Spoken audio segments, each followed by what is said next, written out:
The Paula Show is on. The Paula Show.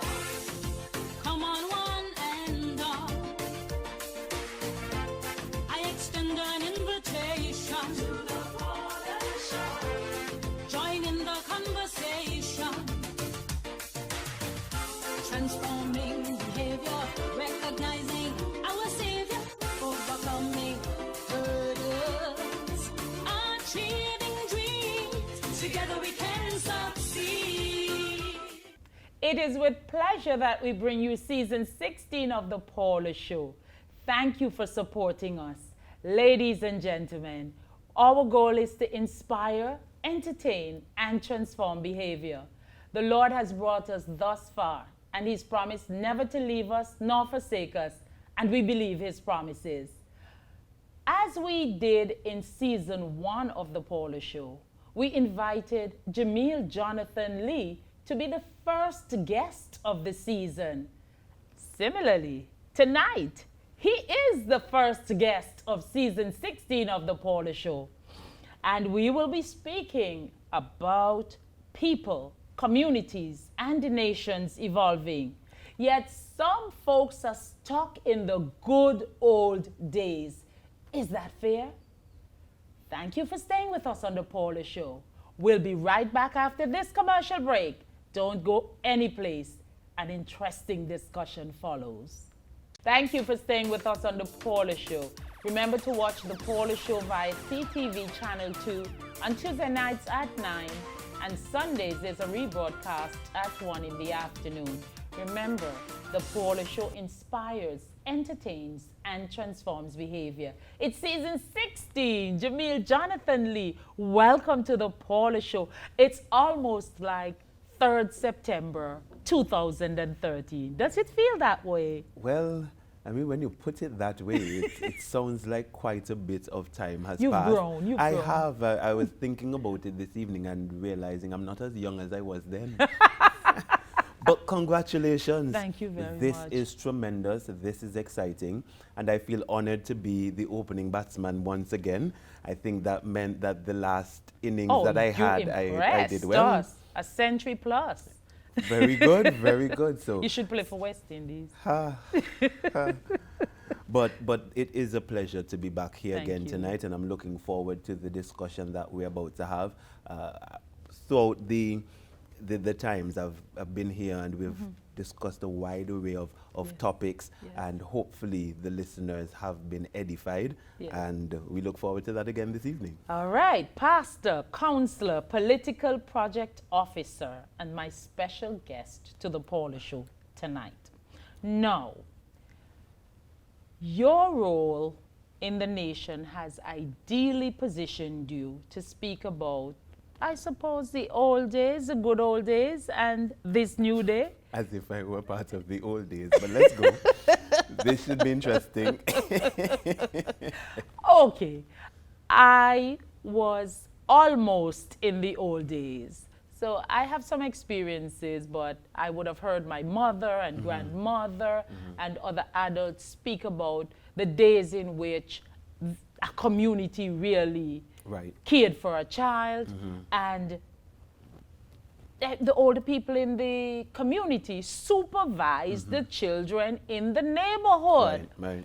So- And participated in their discipline, etc. Yeah. So that was good. As a matter of fact, we had neighbors and our single parent. My mother would go to work and we would be at the neighbor's home, and they'd give us bread and Kool-Aid, just light snack to ensure that we're filled.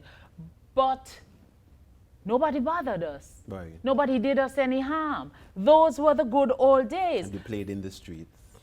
Yes. Morals and Oh, you don't want the nation to know that you used to play in the streets.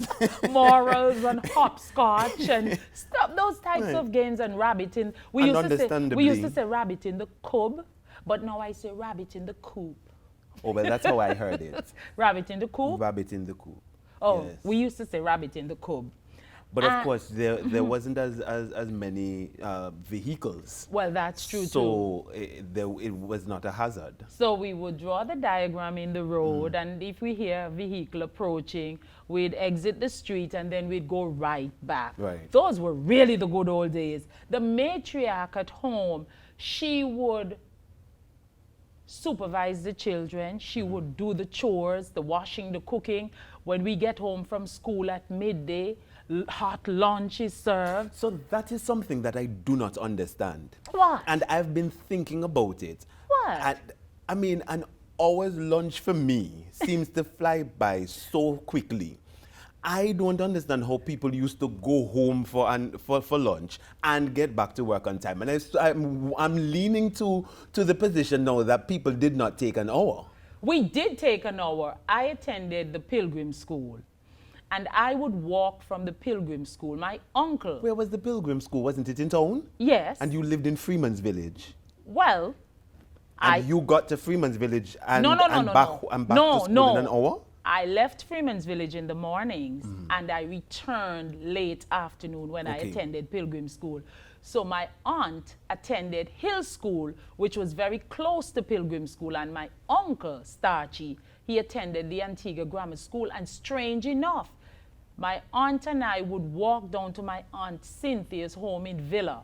All this in an hour, just off Central Street. We'd eat lunch because it was always waiting, hot and tasty.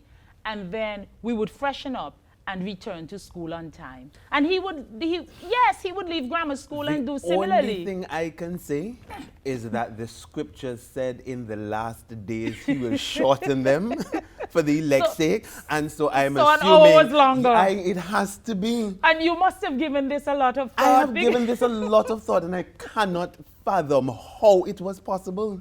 It was possible, and we didn't run. We walked. We weren't rushed. I have a car. No, exactly. And I cannot get home in an hour and get back to work. That's the thing with the good old days. They were just marvelous. Can you imagine? You would leave your doors open, your windows open, and there was minimal intrusion. I can only imagine that. I didn't grow up with that experience. The doors but you were would have always heard. locked, but I heard you would about have heard. It. So I'm telling you about the good old days, but you would have heard about the good old days too. I remember congregating at one household to watch TV. There weren't many television sets available. And I remember that we used to watch Kellen and Mouse's Eyes. And we were all there doing whatever Kellen was doing on the one television. But the good thing about that is that television signed off at 10 o'clock. So guess what?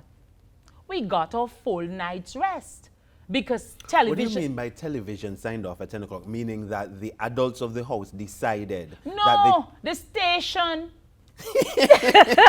Sorry, we're talking about the good old days. We're talking about the good old days. I can just imagine the young people listening right now and saying this. But we went to bed this earlier. sounds primitive. There's nothing good. It wasn't primitive at all. We went to bed earlier. We were well rested because by the next morning I had to catch Carlton's bus by about 7 o'clock latest. The commute took about 45 minutes into town in order for me to get to school on time. What I do recall in relation to television, by the time I came around, there weren't a lot of televisions in the homes, in the sense that every home probably had one television. Wow. And so there was a main television inside of probably the living room, and the families may congregate in that area to watch television. So everybody is watching the same show. No opportunity for those children to watch otherwise. I mean, unless you wait until the adults leave. But the thing is, I remember television signed off at 10 o'clock. Mark you, I wasn't watching television until 10 o'clock because after the news and maybe Cannon and Mannix, and those were good detective movies, Hawaii Five-0. And after that, we would have to settle into bed. Right. You could not watch TV until 10 o'clock, but TV signed off. The station signed off at 10 o'clock. that was that was something- when I was a little girl. And that's another aspect of maybe the good Good old old days. days, yes. In that children had bedtime. Yes, yes. And 8 o'clock. That continued, yes. I 8 remember o'clock, 8 9 o'clock o'clock, was the latest. my bedtime. I'm not sure that practice is as common today as it was back then. Maybe for toddlers, but certainly not. Even for toddlers. I mean, just recently I was having a conversation with a friend who has a 2-year-old, and asked, what time does this child go to bed? And they said to me, listen, you need to just leave that child, because if you put him to bed too early, he's going to get up at 3 and 4 in the morning. And that's a problem And for that's the a problem for parents. him. So the later he goes to bed, he will sleep through the night. I found it rather I interesting. have 5 children, and they had bedtime, and you better not wake up at 2 and 3 in the morning and disturb me. You know better than that. If you wake up, keep it to yourself. Because I guess no. But things are changing. therein lies the problems we're facing, because if there's no structure at 2 years old, then for the rest of your life, there might not be any structure. Well, I guess it's so. Of course, and I think that it highlights some of the changes in thinking, where parents now are a bit more Liberal? I wasn't going to say liberal. Radical? No, hold on. What I would say, lest I be stoned, since I'm not a parent, is that individuals seem to be exploring more and understanding that every child is unique and has his or her own personality.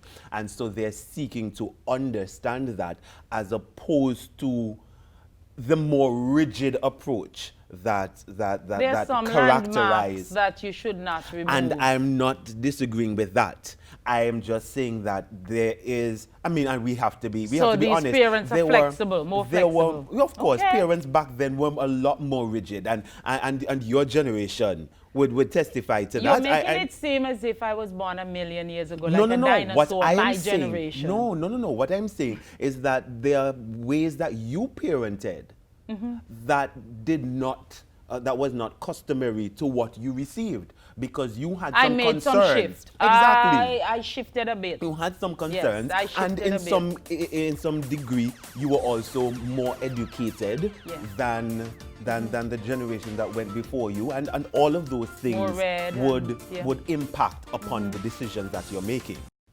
Thank you for staying with us on the Paula Show. People are evolving, communities are evolving, nations are evolving. Don't you long for the good old days? I have to tell you that Girls Brigade was a fun activity for me. Youth fellowship, Boys Brigade for the boys, summer camp. I liked summer camp, but then the outdoor camps where you would hike and you would use the tent and, you're away from civilization. I was not that, never interested in that. Never. But those are still happening, camps. Yes. And They still have camps there, and you've called some of the youth organizations that continue. outdoor camps? They have been experiencing some challenges with membership, but they still exist. I remember being a Boy Scout, and then I transitioned into the Nazarene Caravan. Caravan, yes.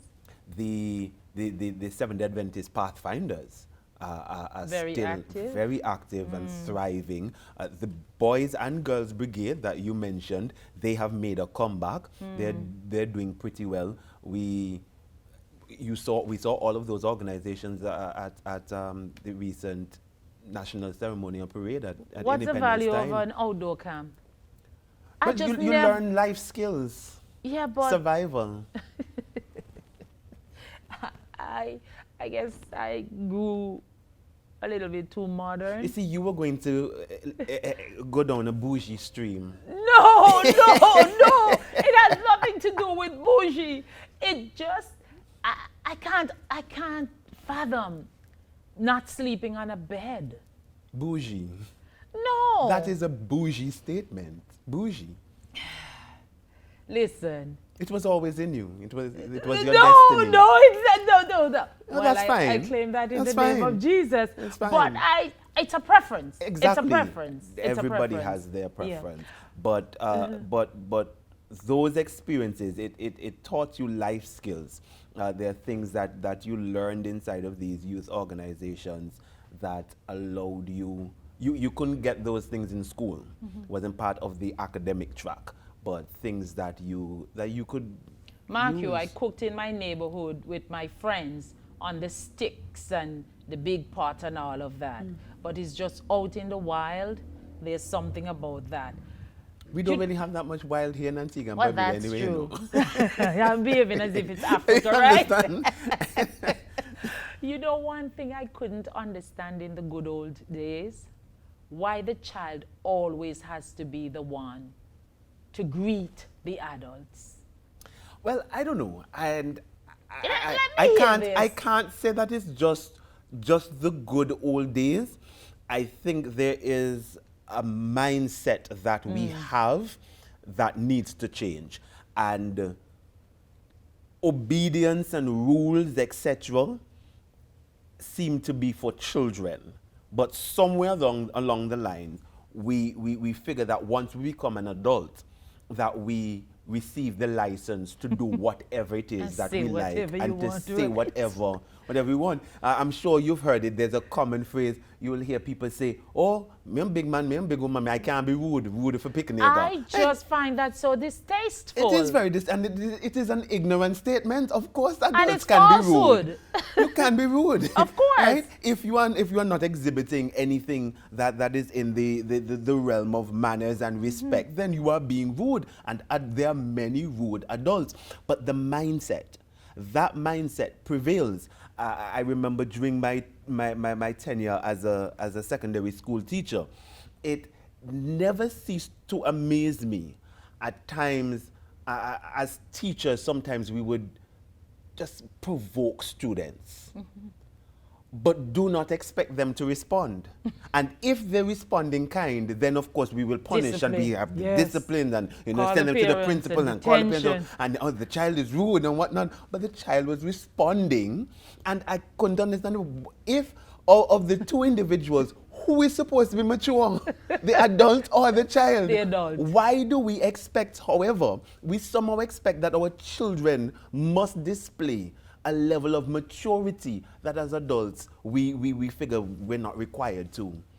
I never could understand that. I'm passing down the road to my home and I have to say hello 10, 12, 15 times if the adults are on a veranda, and I better not decide that I've said howdy too many times. But I move on.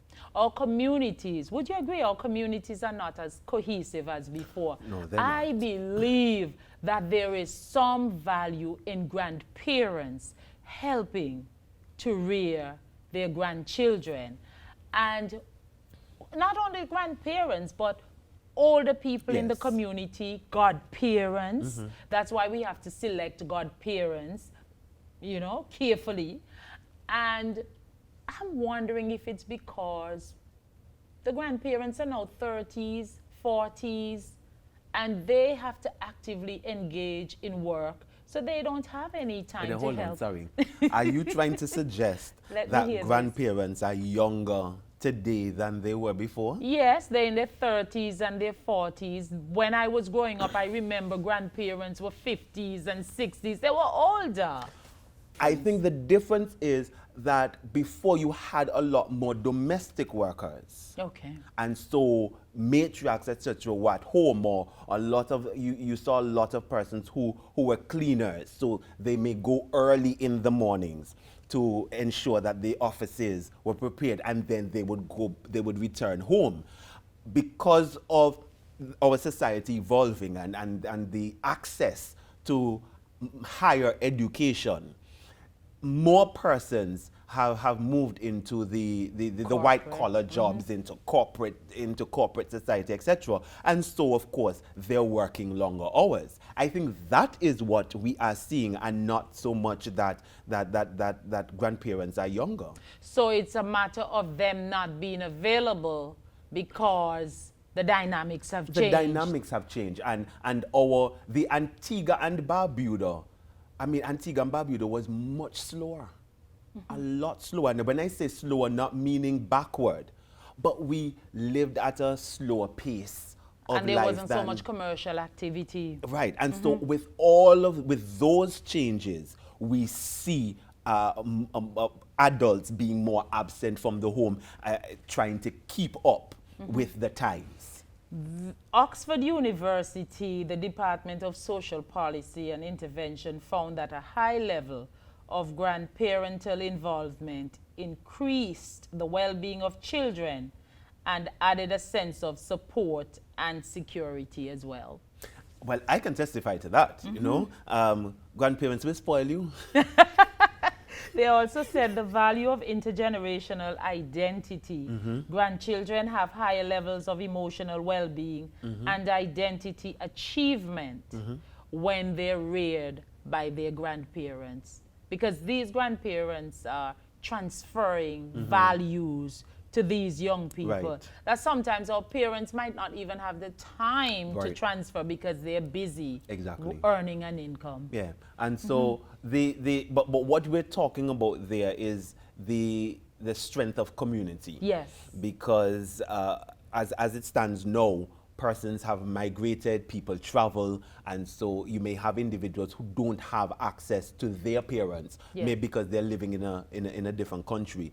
But the sense of community and the wider ownership Yes. that persons took. So it's not just Paula's child, but that child, Our child. it's our child. And so we are all involved in the rearing. And some of the stories that I would have heard is that, and that's something that you could appreciate, even if parents were feuding, or let me say that differently, even if adults had a feud, it did not transfer to the child. The child course still not. had to be respectful. Yes. And the feuding adults would come together for the sake of the child.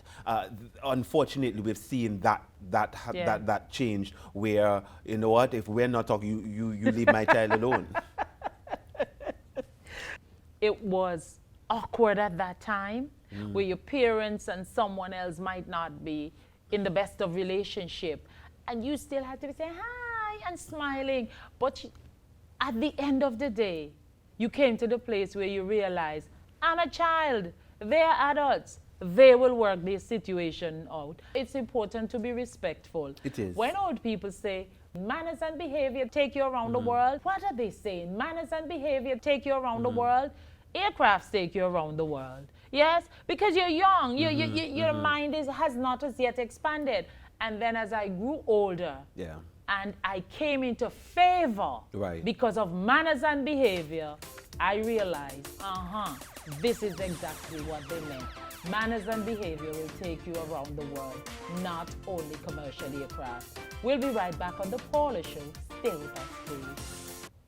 Thank you for staying with us on The Paula Show. Remember to watch The Paula Show via CTV Channel 2 on Tuesday nights at 9, and Sundays there's a rebroadcast at 1 in the afternoon. The Paula Show inspires, entertains, and transforms behavior. This is our first program for season 16. Thank you for watching. You were going someplace earlier, and I halted you. You spoke about young people not appreciating the good old days because they don't understand, they've never been taught. And I have here a Washington Post article, an excerpt. Talk to your family and friends about the declining ethical standards of society, and you're likely to hear dozens of explanations. The pressure of TV, advertising, social media, single parenthood, greedy politicians, the contrast between the wealthy and the underprivileged, all true. But the writer said there's a simpler reason why so many people of the younger generation haven't learned the values espoused by our elders. They haven't been taught. That's a simple reason, he said. They haven't been taught. So you spoke about gathering at one person's house to watch television, Yes, etc. Kellen and Mouse's eyes. And it reminded me of other stories that I heard where there would be a lot of storytelling, Yes. etc. And again, That's from Africa, you know. right. That's a skill from But Africa. again, there may not have been a full appreciation for the value of those stories. But values were being taught, lessons were being taught through the exercise. Many of these stories that we heard, I don't even remember the Nancy, yes. It's been so long because Yes. nobody's telling these stories, no. Are they relevant, though? They are relevant, and there were a lot of lessons Yes. packaged into them. But we've come to a point now, yes, again, because of probably social media and all of those other factors that are playing. Too many distractions. We've grown apart. And so there isn't the passing on of the values. However, as I said, part of my challenge, and again, maybe because they didn't understand the impact of what they were doing, and so there was just an expectation that having said it, that you would just act accordingly, without really breaking it down as to why it is being shared. No, when you, and a curious child like me, when I asked why, yes, how dare you challenge? Yes, you have those who just naturally were curious and would ask a lot of questions. But as well, if you engage the education process accurately, it will also teach you to challenge. Let's be honest, there were times when we were just being facetious. And you wanted to delay some instruction that you didn't want to follow, and see how far you could carry it. Push it. The boundaries. And then so, when my children did that, I was so annoyed. so say one, say two. Yes. Oh, that's another thing they used to say. Say one, say two. But how do you say one and still say two? Listen, they confused me. I remember the first time I said to my husband, yes, when people in good house and bad house call them. And he laughed until tears came to his eyes. And he looked at me and What said, does Paula, that mean? house can talk. And you in good house and bad house call you. So I had to explain to him what that meant. And they used to say things like, careful, long grass around. And you're looking around, but there's no long grass, not realizing you're the long grass.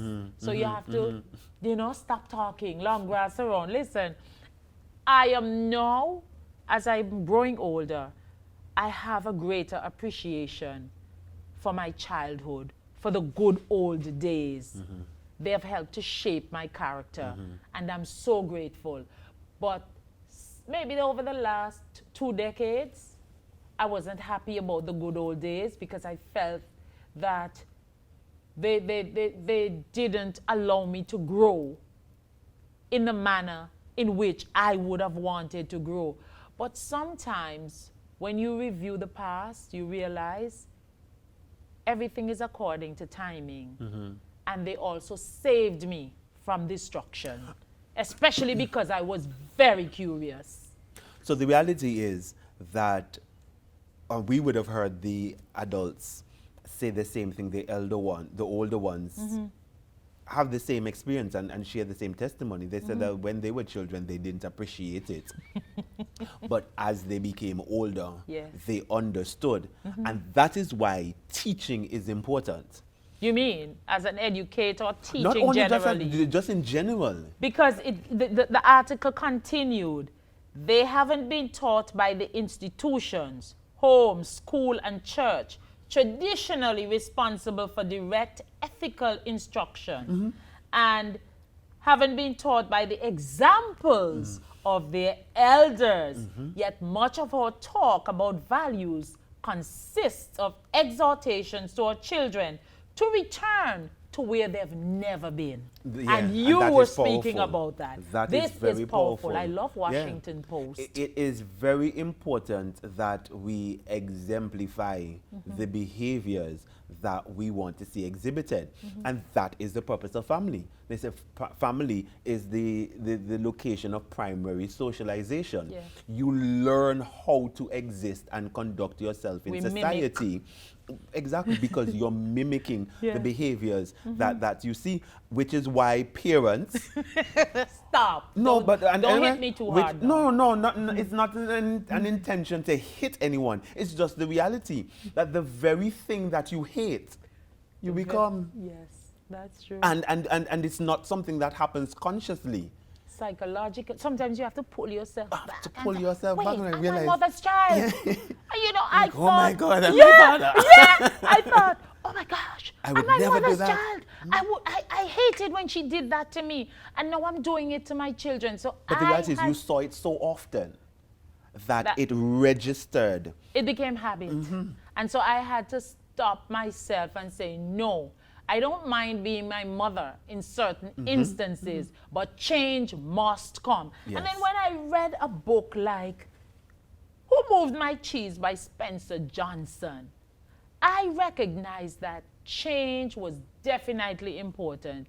Here you have these mice, and they're deciding, what am I going to do? So the cheese is done. What are we going to do? Are we going to stay here and die? You know something?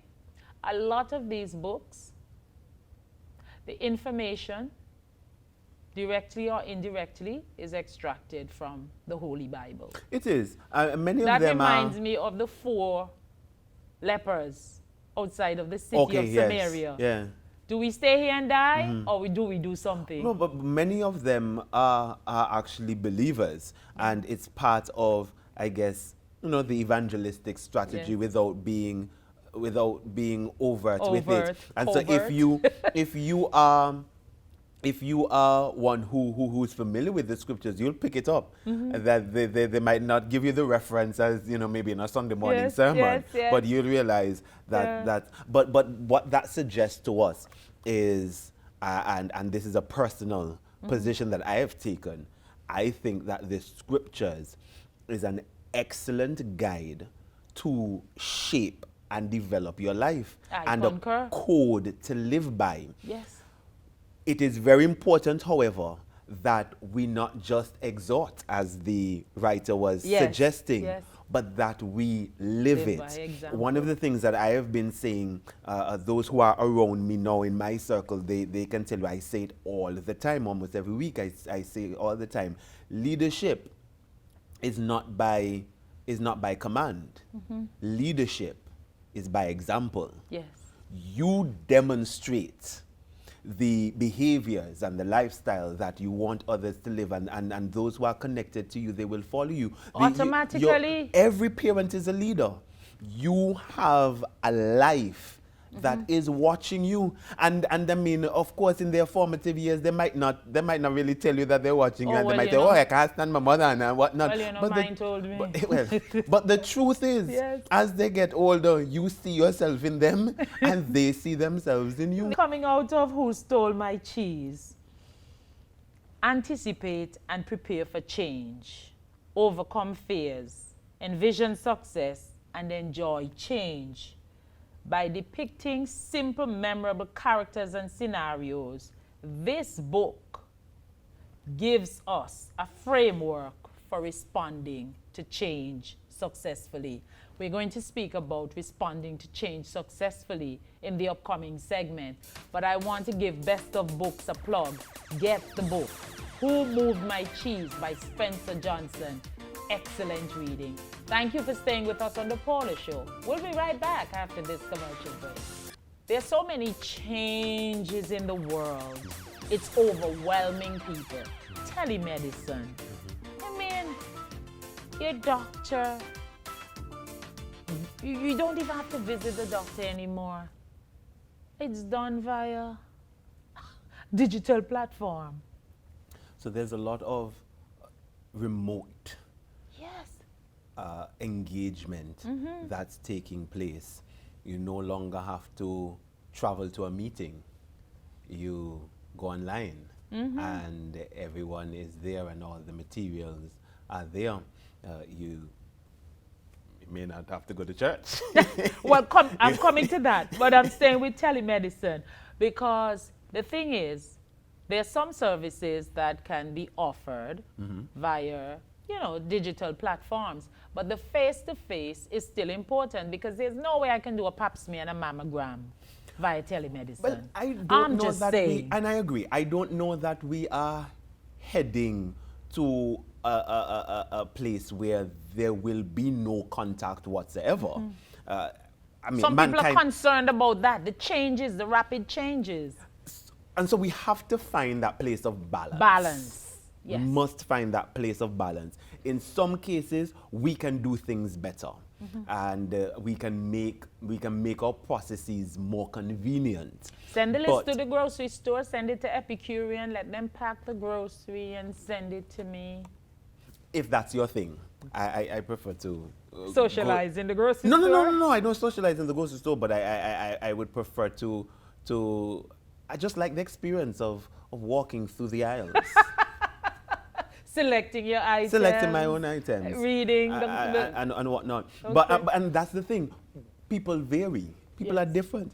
There's some, I don't want to stand in the bank line. I'll go to the grocery store. And so I appreciate the convenient services that are being offered. And I mean, the pandemic has made life very difficult for some people, and we're just praying and it that has that made things life very exciting for some right, people. but the point I was going to was that it has also opened the door for some opportunities, and thankfully, even here in Antigua and Barbuda, some companies were forced to do some things that other territories were doing, and they just refused to make the change. But Force then makes now, the water go uphill. and now offering the services, and we realized, but you could have done it all the time. Well, the good thing about this pandemic is that I have returned to studying actively, and I Congratulations. am loving it. And doing well, I'm sure. Exactly. I'm in the 90s, 98, Very good. 94, 93, and I have three. Well, those are the 3 Harvard courses, and I have 3 more to go. See, look at the Harvard courses. So you are a Harvard student, and you have not left Antigua and Barbuda? I have not left, and I'm doing pretty well. But I have to use this opportunity to thank Miss Karen Tanis, because I knew nothing about these courses, and she sent the link to me. And once she did that, I took off because I'm always hungry for learning. And that is something that I speak about often. People need to remain connected to their personal development. And I've shared that link with so many people, and guess what? It's like a ricocheting effect, because people are now studying as a result of me sending them the link. Of course, again, because people vary and people are different, there are those who will take that up and will benefit from that. Yes. There are others who will have to find other methods. But the point, and I think that is even just connecting things back to the good old days. Yes. The method is not what is important. It is the principle And that the you're seeking to follow, to implement. It is the values. And so we might implement in different ways, but we can arrive at the same location. That and is so true. on the point of personal development, you may do some Harvard courses. I might We at 5 Islands? might go to UWI at 5 Islands. Somebody else might go on YouTube Well, that too. and watch some videos, watch Yes. the experts demonstrating, and they practice on their own different methods. But we are all developing. we are all That is personally what is developing. important, and not allowing yourself to get left behind because of the changes, because change is inevitable. Some people are getting left behind, and it's not the older folks alone, even younger folks. That is true. I have a 20-year-old saying to me, I do not like the remote learning. My preference is in-person learning. So I'm going to return to university when in-person learning returns or resumes. When is that going to happen? It will happen. You think? It will happen. It will happen. There are schools that are calling their students to return for September, this September. So it will happen. But I think what is what we're becoming aware of the various modalities that are greater options. So no one should be saying, oh, I want to go to school, but I can't leave home. I have responsibilities. Those excuses are out the door. No, if you can't leave, do it online. Do it online. You have greater access. Because even though UWI is located here in Antigua, people are undertaking courses online. And let's go even further. Let's move out of education. Yes. Let's talk about employment. Because sometimes the local sector, the job market, people say, oh, I can't find a job here. But because of remote working, there are opportunities where you don't have to migrate. Where you could look for jobs somewhere else in another country, in another territory. And all you have to have is good internet service. You need to have good internet service. So we lobby the government, but they started debating the telecommunications bill, so we'll see what happens. We'll see what happens. I'm going to trust them to get this one right, because we've heard a lot of debates and But again, the whole issue of force moving water, I think we're recognizing how important that infrastructure is to our development, and we must have it. Internet service. It creates opportunities, and so all people need to begin to think about. And then the government wouldn't have to employ all the people in the public sector. Exactly. You have more private sector involvement, and that private sector may not necessarily be in the island, but you are still participating in the Antigua and Barbuda culture. In the you can go to the beach, contributing to the taxes, and you're contributing to the economy and to the taxes, but you're working for somebody in India. ATM cards, debit cards, credit cards, those weren't available in the good old days. Are we still calling them good old days? I mean, does that suggest that the current days are not good, or do we just have a lot of good days? I wouldn't say the good old days and we have the good new days. We're just living in good days. I like that. We're living in good days. We live in good days. So instead of saying the good old days or good new days, just say good days. The good days. Every day is a good day. Every day is a good day. I like that. Technology, that's a huge, huge driver in all the changes that are occurring in the world. Remote offices. One man's meat is another man's poison, you know.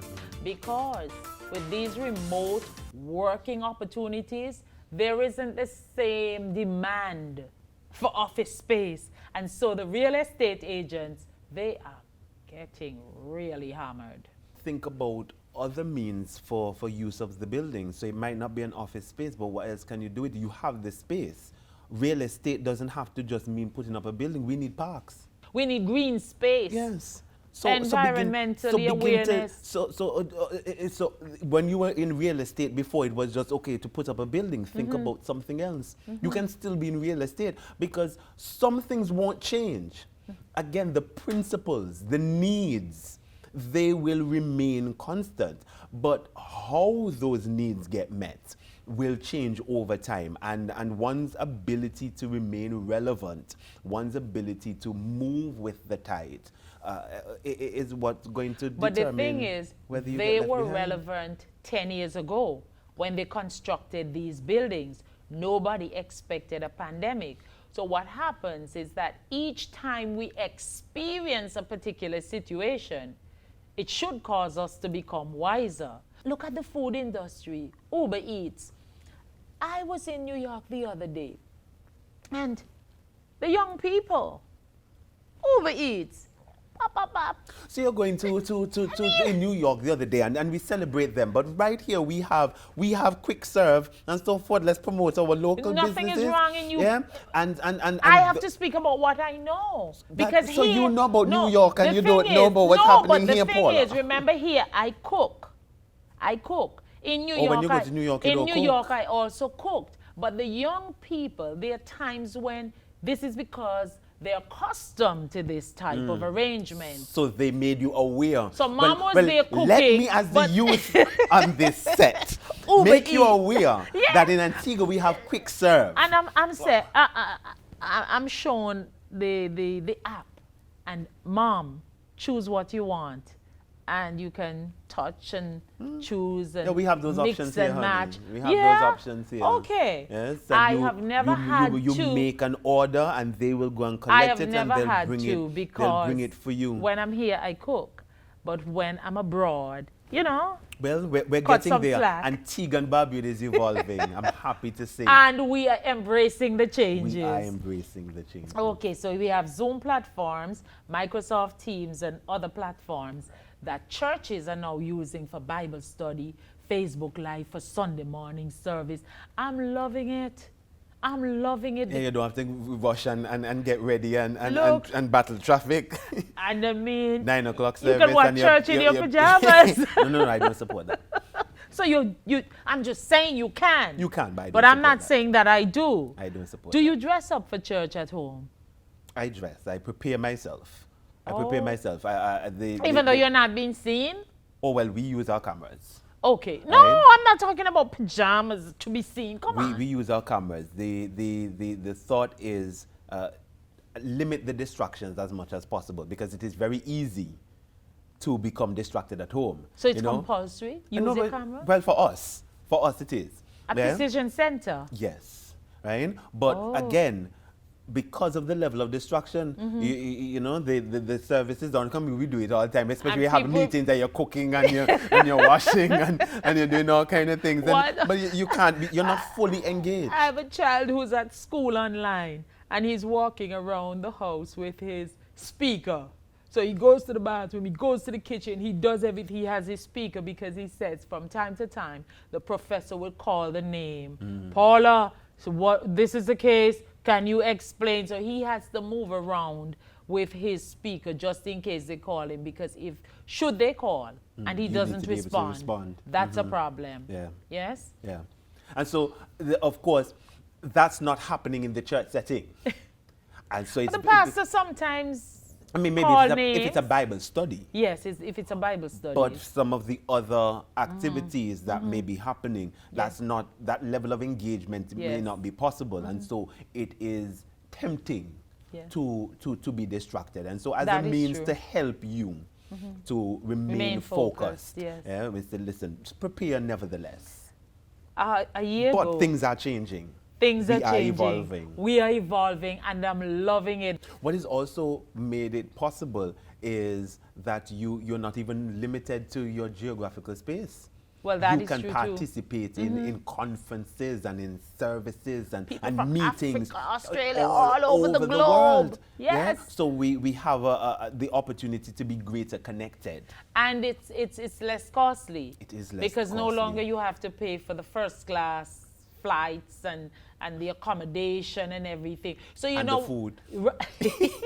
I'm not so high on the food, but you know No, what? but you know that there was a Oh, that- major expense Well, that inside is of true these too. activities too. But you know Meals. something? In a lot of instances, people who traveled frequently, they're going to be very sad because now that business leaders recognize how much they're saving as a result of these meetings being postponed to a new era, a new post-pandemic era, they're going to say, so when this person was visiting 6 and 7 and 8 times per year, it was 200,000. And now it's zero. And they're I still see- getting the work done. Exactly. And probably more work because you have 24 hours at home to get the work Right. done. As opposed Whereas to the before, traveling time. Exactly. It was just 4 or 5 hours in a meeting, hit the meeting, then you're back on a flight running someplace. And it makes us more healthy too. We have more time to exercise as opposed to be running here, there, and everywhere. I mean, the Hopefully. other thing is... You can sleep more. No, many persons have been saying that since the pandemic and these They've gained online weight. meetings that they've had more meetings in a day I than see. they otherwise... Because they're trying to keep you engaged. Because everybody thinks, well, you're home. You're So home. we can set a meeting. Yes. And so you run from one Zoom link to the next. Thank God I'm not at that stage. So Zoom, in 2020, the value of a share, 159.07 US. Now, 403.58 US. In every situation, in war, in flood, in drought, in tsunami, in fire, in pandemics, whatever the crisis, one man's meat is another man's poison. And But it's so how do you position yourself? how you position yourself to cope with the changes. And so we're wrapping up tonight's show. People are evolving. Communities are evolving. Nations are evolving. Yes, we want to be stuck in the good old days, but it's a new day. It is. And we have to shift our mindset, or else we will be left behind. Your closing comments? My closing comments would simply be in respect to all of that, and as I've said before, these things are inevitable. But I think there's one aspect of just to use the term that we outlawed from the good old days, that sense of community. Yes. And that is not something that we should ever lose, regardless of how the changes, how rampant the changes are. We need to remain connected to each other, because that's what life is about. Life is really about relationships. And so even as I'm responsible for my own development, I also should take some measure of responsibility for the development of those who are around me. And so one of the things that you did, you received, Karen Tanner sent you a link. Harvard link. And you began I shared to it widely. You shared it. Europe, Asia, and you're, Africa, America, you're Australia. helping others to develop as well. And that is important, because there are those who are going to see the opportunities and will gravitate to the change. There are those who will be a bit reluctant, who will not have all of the skill sets, and so they should not be allowed to be left behind. Those who are able to move faster must remember the others and walk alongside them. And that was what we saw in days before. Yeah? You heard the stories that a lady would say that she was cooking and she'd look over and realize the neighbor is not doing anything, and so send over something. Neighbor didn't even have to ask. That sense of community. Now we say, oh, mind your business. Sending to the neighbors to get some salt. Right. Sending to the neighbors to get some sugar, some rice. But let's change that. Yes. It's not mind your business, but we ought to be concerned for each other. Yes. And How can I help you? being concerned for each other requires me to have a certain level of understanding. But it's Empathy and why do I compassion. seek this information? We have to change together. All right. So that's our presentation to you tonight on the Paula Show. We have to change together. We may not be stuck in the good old days, but one valuable lesson that we can extract from that time: the cohesiveness of community and changing together, being our brother's keeper. Thank you for staying with us tonight. I hope you enjoy season 16. It's our first program. Lots more programs coming up. Have a good evening. Goodbye.